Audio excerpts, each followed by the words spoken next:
이제 막 교직에 첫 발을 내디딘 신입선생님 여러분, 정말 반갑습니다. 오늘 이 시간에는요, 여러분이 매일 서게 될 학교라는 공간을 완전히 다른 두 개의 시선으로 한번 샅샅이 뜯어보는 시간을 가져볼 거예요. 바로 기능주의와 갈등주의라는 맨주를 통해서 말이죠. 자, 본격적으로 시작하기 전에 스스로에게 한번 질문을 던져보면 어떨까요? 선생님에게 학교란 어떤 곳인가요? 우리 아이들에게 무엇을 가르쳐야 하고 또 이 사회에서 어떤 역할을 해야 한다고 생각하시나요? 이 질문에 대한 선생님의 답이 바로 오늘 우리가 다룰 두 이론의 출발점이 될 겁니다. 아마 선생님들의 생각은 크게 이 두 가지 이미지로 나눠볼 수 있을 거예요. 한쪽에서는 학교를 누구나 노력만 하면 성공할 수 있는 기회의 사다리라고 보죠. 모두에게 열려있는 성공의 통로라는 거예요. 반면에 다른 쪽에서는 아니라고, 학교는 오히려 기존의 불평등을 그대로 유지하고 더 강화시키는 불평등의 현장일 뿐이라고 주장합니다. 가진 자들을 위한 시스템이라는 거죠. 와, 정말 극과 극의 시선이죠. 그래서 오늘 우리는 이 두 관점을 차례대로 살펴볼 거고요. 또 정면으로 한번 비교도 해보고 마지막으로 이 이론들이 실제 우리 교실에 어떤 의미를 갖는지까지 짚어보겠습니다. 좋습니다. 첫 번째 파트, 두 개의 렌즈, 하나의 학교입니다. 우리는 매일 학교라는 현상을 접하지만 사실 그 뒤에 숨겨진 사회적인 의미를 파악하기는 쉽지 않잖아요. 바로 이럴 때 교육사회학이 아주 강력한 렌즈, 그러니까 분석 도구를 우리에게 제공해주는 겁니다. 학교와 사회의 복잡한 관계를 꿰뚫어 볼 수 있는 안경 같은 거죠. 자, 그럼 첫 번째 렌즈부터 한번 꺼내 들어볼까요? 바로 기능주의입니다. 기능주의가 던지는 핵심 질문은 이거예요. 아니, 이렇게 수많은 사람과 집단으로 이루어진 복잡한 사회가 어떻게 무너지지 않고 안정적으로 또 조화롭게 유지될 수 있는 걸까? 기능주의는 사회를 살아있는 유기체, 예를 들면 우리 몸에 비유해요. 한번 생각해 보세요. 우리 몸의 심장, 폐, 뇌가 다 각자 다른 기능을 수행하지만 결국 생명 유지라는 하나의 공동 목표를 위해 서로 협력하잖아요. 사회도 마찬가지라는 거예요. 교육, 정치, 경제 같은 여러 부분들이 각자의 기능을 착실히 수행하면서 전체 사회의 안정과 균형에 기여한다고 보는 거죠.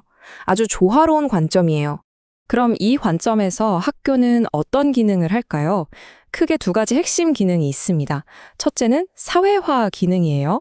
아이들에게 사회 구성원으로서 꼭 필요한 보편적인 가치와 규범을 가르쳐서 사회에 잘 섞일 수 있도록 돕는 거죠. 그리고 둘째는 인재 선발 및 배치 기능입니다.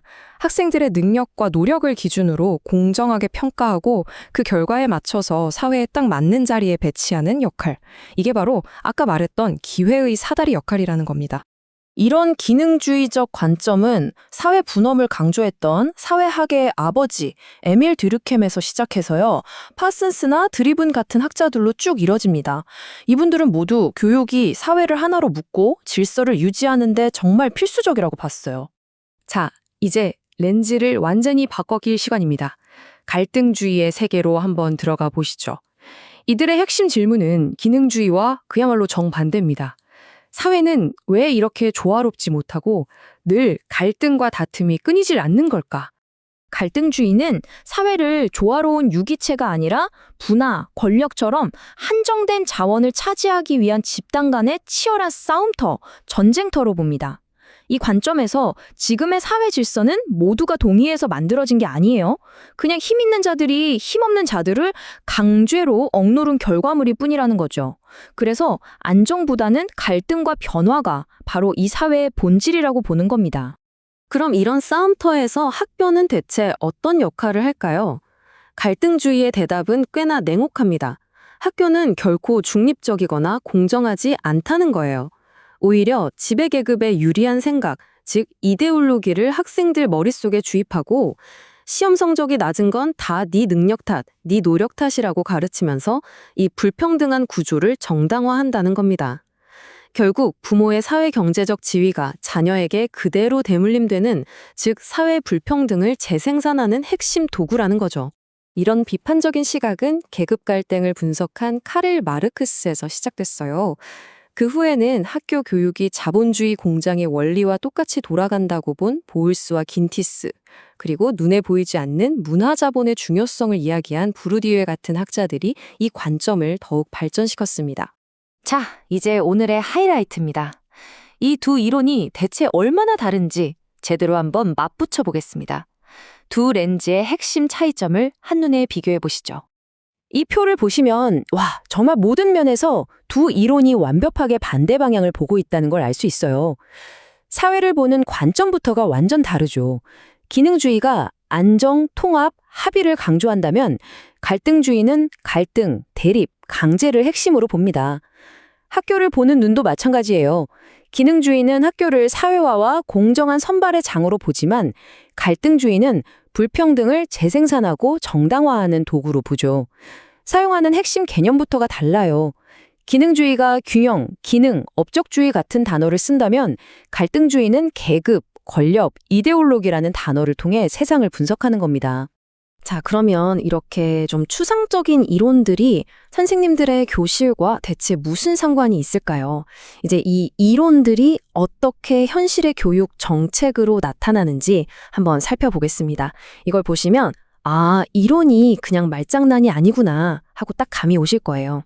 자, 기능주의적 시각에서는요, 개인의 능력과 성취, 즉 업적주의를 가장 중요하게 생각합니다. 그러니까 대학 수학 능력 시험, 수능처럼 모든 학생에게 똑같은 잣대를 들이대서 줄을 세우는 선발 제도를 지지하는 경향이 강하죠. 공정한 경쟁의 장을 마련해 주는 게 학교의 가장 중요한 역할이라고 보는 거예요. 반면에 갈등주의적 시각은 어떨까요? 애초에 출발선이 다른데 그게 무슨 공정한 경쟁이냐라고 외치는 거죠.